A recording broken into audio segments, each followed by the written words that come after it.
चैन की, सुकून की तलाश सभी को है। चैन की, सुकून की तलाश सभी को है।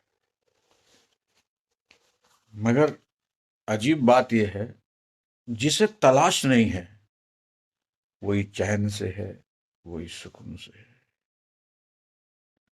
चैन की, सुकून की तलाश सभी को है, मगर जिसको तलाश नहीं है वही चैन से है, वही सुकून से है। एक्चुअल में सच ये है, चैन या सुकून बिना ईश्वरीय हुए मिल ही नहीं सकता।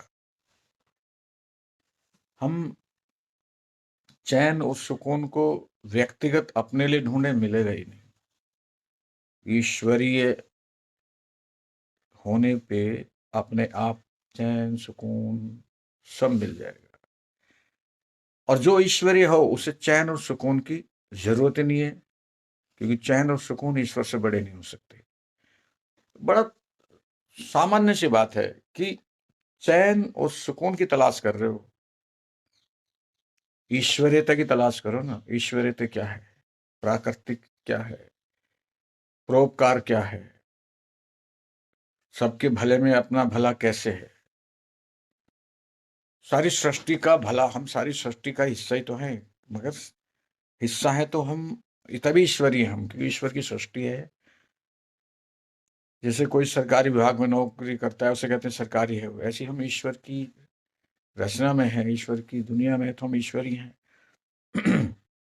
तो ईश्वरीय होने में किसी चैन सुकून की जरूरत नहीं है।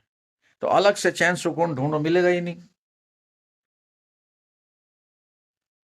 बात तो ये सुनने में छोटी सी लगती होगी, मगर ये बड़ी बात है कि अगर मैं सरकारी हूं तो सरकार के लाभ तभी मिलेंगे जब मैं सरकारी बनूंगा। और अगर मैं सरकारी होने के बाद भी लाभ कहीं और ढूंढूं, कैसे मिलेंगे?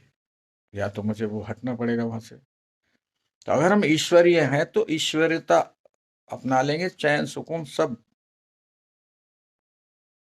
उसकी जरूरत नहीं पड़ेगी फिर। तो वही हो कि चैन सुकून की तलाश सभी को है,